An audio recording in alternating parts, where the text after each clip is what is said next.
إن شاء الله. بسم الله الرحمن الرحيم. الحمد لله رب العالمين، وصلى الله وسلم على نبينا محمد وآله وأصحابه وسلم. bandiraɓe tedduɓe ka bojobere meɗen majmu'a as-salafiyya wa sufiyya fi mizan, miɗo calmina on, miɗo juuro on, miɗo ñagano moƴƴere ka Allahu tabaraka wa ta'ala. Mi hawru tun e kalereji oɗo musidɗo meɗen jogiiɗo o numéro o momi nangi e dow mum ɗo, numéro wal Sénégal 78 318 27 24. musidɗo naniɗa kala ɗo kalareji ɗi andanɗa hoore ma kam, ɗiɗo ɗi jakinilan ɗi jikinilan haqqil moƴƴa moƴƴa.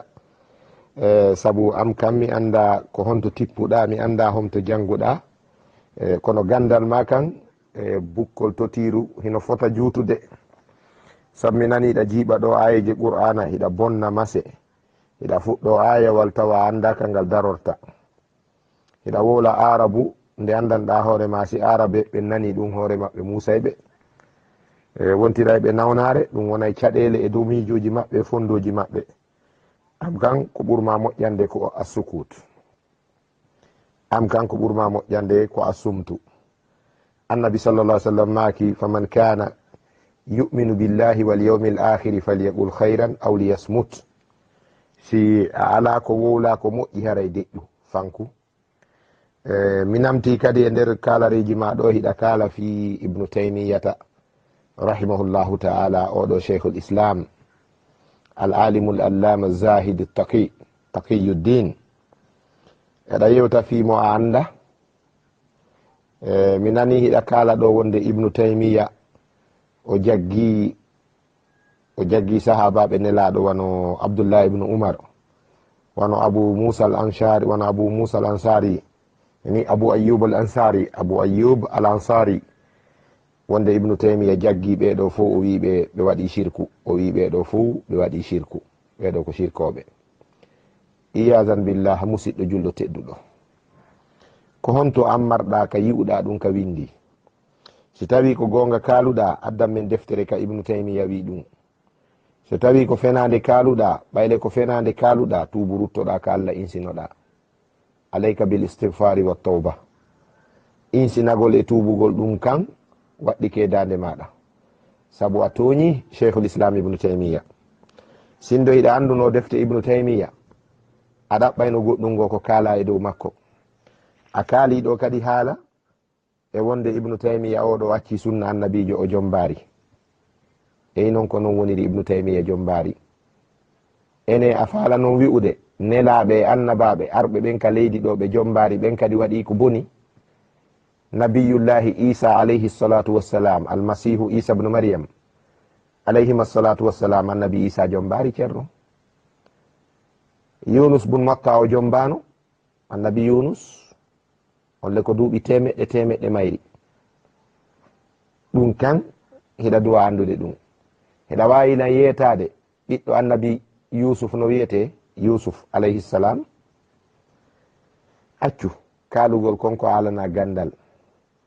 la taqufu ma laysa laka bihi ilmun inna as-sam'a wal basara wal fu'ada kullu ulaika kana anhu mas'ulan. wata darano kalugol konko alana gandal. hunduko ma, noppi ma e ɓernde ma, ɗum fu landitete ñande dargal.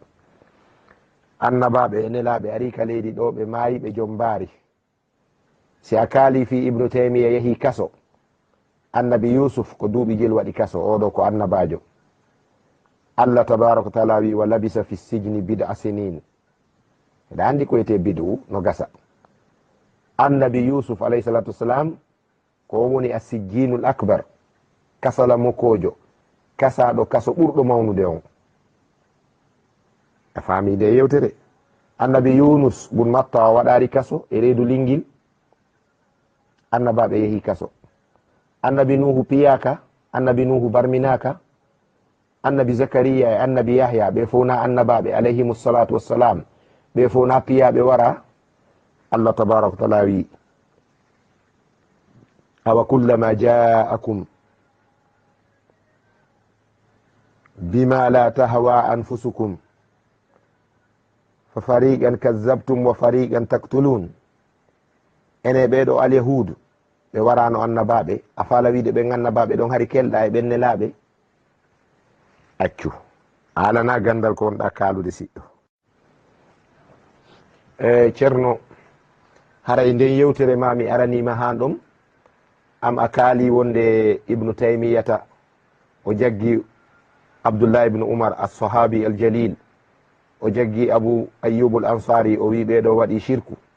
addam men ka ɗum windi addu deftere nden wowla inde mayre no gasa on tigui ala defte buyi kono deftere nde ibnu taymiya wallifi deftere nde ibnu taymiya wallifi no fanɗinde mi ala asi no woodi ɗe min mi ala no woodi tawɓe no jogiiɗe fuu yeru muulaɗe ɗon a kaali tum a wawata addude deftere ka ɗum windi abadal abidin handi tagge awa konko kaaluɗa wonde ibnu taymiya o jombari o acci sunna annabijo ɗon kadi a famari sahabaɓe nelaɗo jelo woni jombano sahabatul kiram ko ɓe jelo woni ɓe jombano nelaɓe annabaɓe ko jelo ari ka hawre leydi ɗo ɓe jombari ene fi ibnu taymiyata jombari ko ɗum holli wonde himo ellini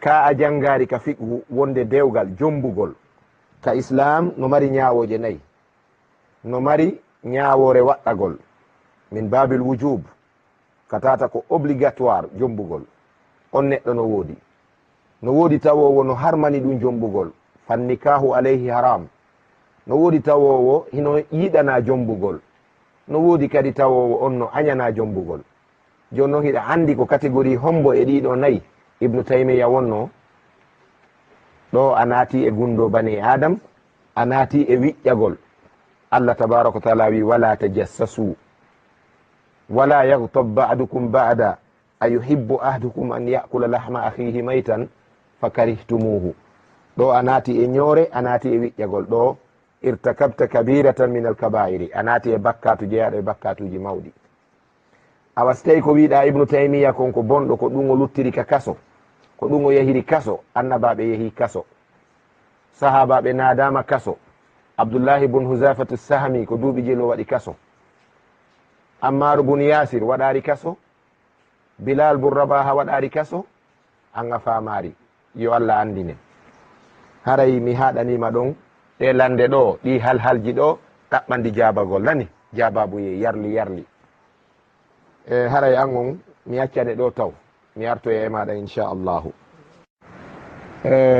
Musidɗo bandirawo tedduɗo bandirawo pullo de mi inna teddugal ngal ko allah andi si tawi ɗa wondi e mum saabu am kan a naati hiɗa kaala jinsi no wola piiji ɗi a anda a alana ɗum gandal ibnu taymiyata alayhi rahmatullah no jeeya e ko naadi mo kaso fi defandugol karamatu ashabi rasulillah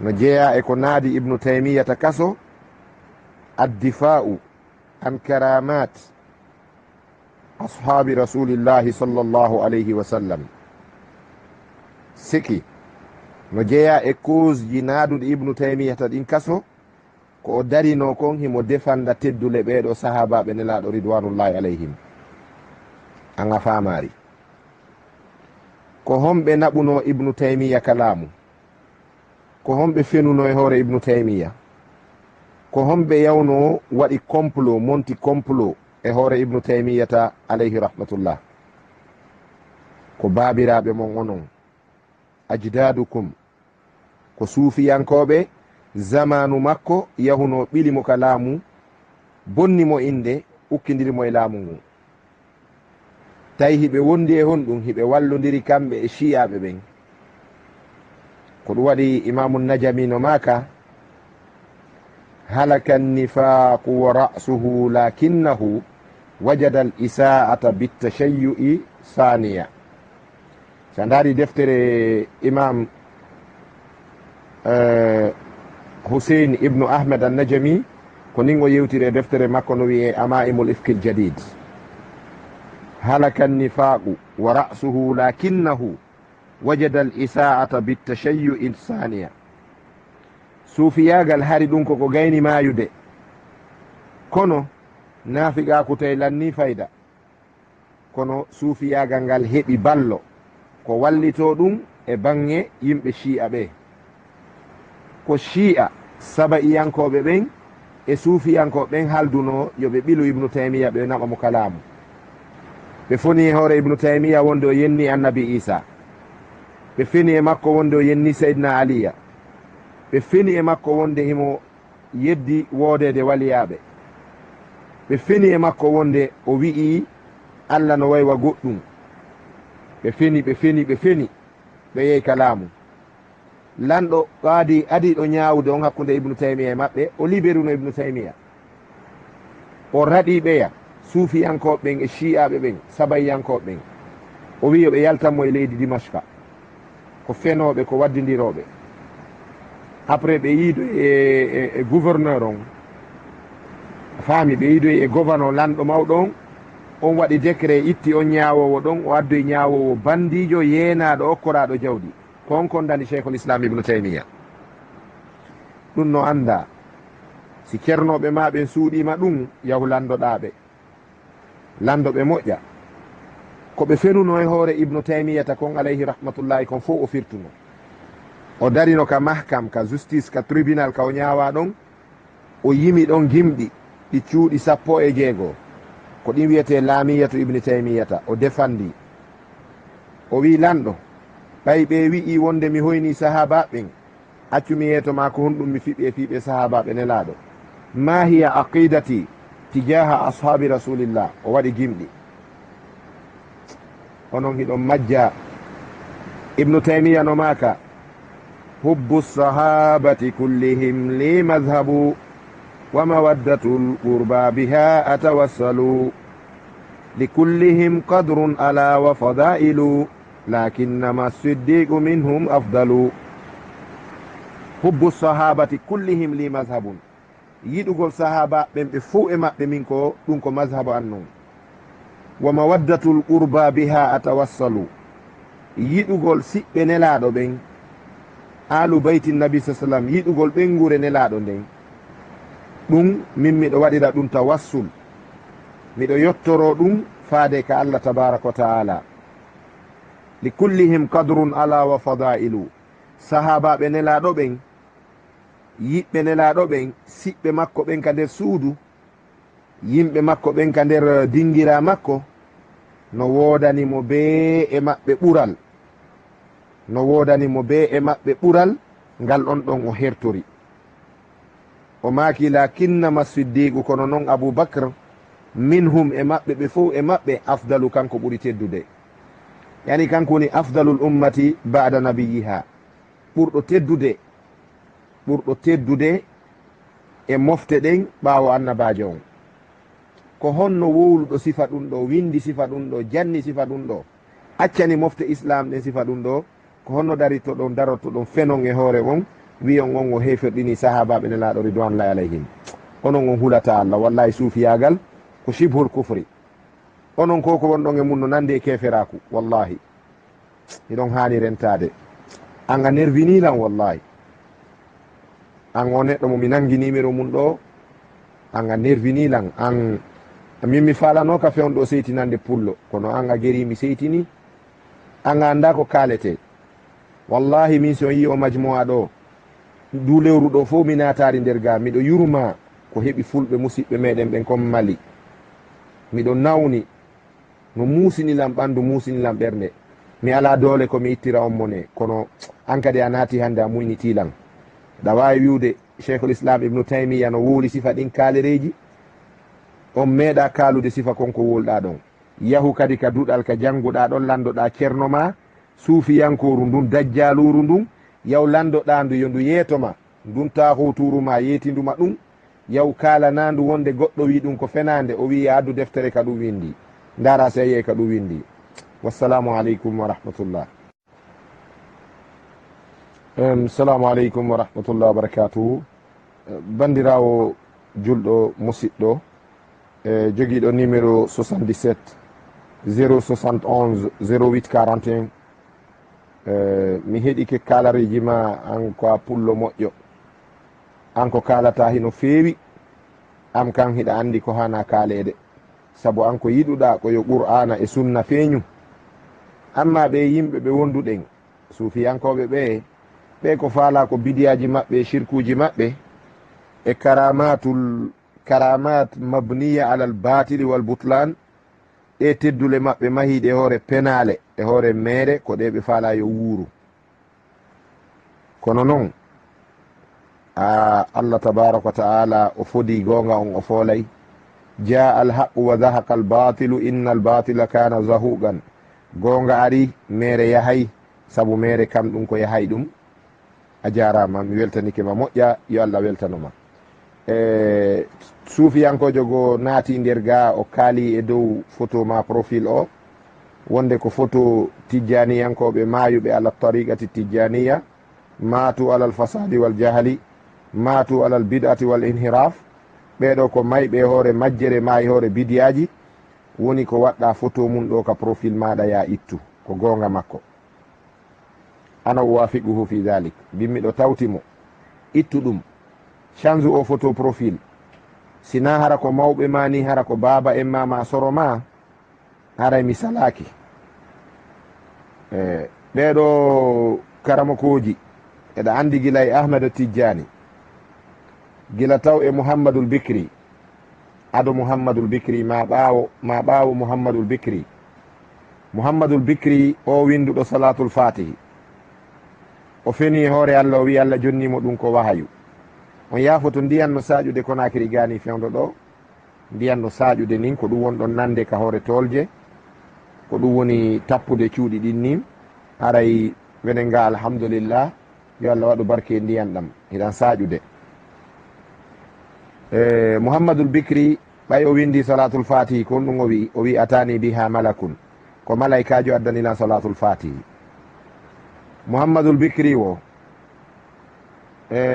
o wiyeteɗo abou yazid al bestami e sha'arani mo maɓɓe e ahmed tijjani e ali harazim e umarul fouti, ɓeɓe fo e maɓɓe ko bandiji simple ji dajjaluna arɓe no fitina mofte ɗen eno majjina yimɓe ɓe lawol Allah tabaraka wa taala. umarul fouti en ala ko waɗari pullo, eɗen andi e nder leydi masina o natuno o wari fulɓe, ɓuri ko bambara woni warde hande fulɓe e nder maɗi. bandiagara la bataille de bandiagara, gazoto bandiagara, ɗum no windi arabeɓe no windi ɗum, portoɓe no windi fiyo ɓe jaɓu tariqa tijjaniya. ko noon yaari ha e karamakoɓe tariqa on wuuruɓe fewdo zamanu men, ɓen ɓe fof ko ɓe mun hari funu, ko yimɓe oñiɓe dariɓe fi oñugol tagi fo Allah ngon, itta ɓe e laawol annabijo sa sallam, adda ɓe e laawi ceerno maɓɓe ahmada tijjani. haray sa waɗi photo ɓen ka profil maɗa ɗum no hersini, ko ya ittuki san si tawi ko photo ɓen waɗɗa. ɓay min mi renaɗo ko on ɗoni ka photo, kono mi nani tijjaniyankojo gono inna wonde ko honno añirta ahmada tijjani, aña tariqa tijjaniya, yiltoɗa waɗa photo profil mayɓe e hoore laawol tariqa tijjaniya. haray ittu photo on si tawi ko non woniri. en fof e meɗen anden neɗɗo ko jaasi wo ko jaasi, ko foofi wo ko foofi, ko raɓɓinɗini e dewal wo, si tawi koye hoore sunna o mahi, o memata bida, o gollata bida, on no ɓurani Allah wakkiliɗo, tinniɗo, soobiniɗo, waɗowo plus d'effort, aray mo tinni moƴƴa, kono koye hoore bidia woni wakkilade. imam ahmad bun hambal no fillani en konngol ɓurgol, konngol karamakoɓe, caggal nogay e goɗɗum karamakoɓe yewtingol konngol si ahmad bun hambal ari windigol wonde iktisadun fi sunnati hayrun min ijtihadin fi bidatin. raɓɓinɗiniɗo e sunna no ɓuri o wakkiliɗo e nder bida. haray woppu sifa ɗum a jarama, yo Allah tabaraka taala ɓeydu barki. mi acciti on ɗo ndiyam no saƴude no gasa o ngala nande moƴƴa komi kalata. assalamu aleykum wa rahmatullah. yo Allah wallu sunna, yo Allah wallu islam, yo Allah wallu pullo. assalamu aleykum wa rahmatullah.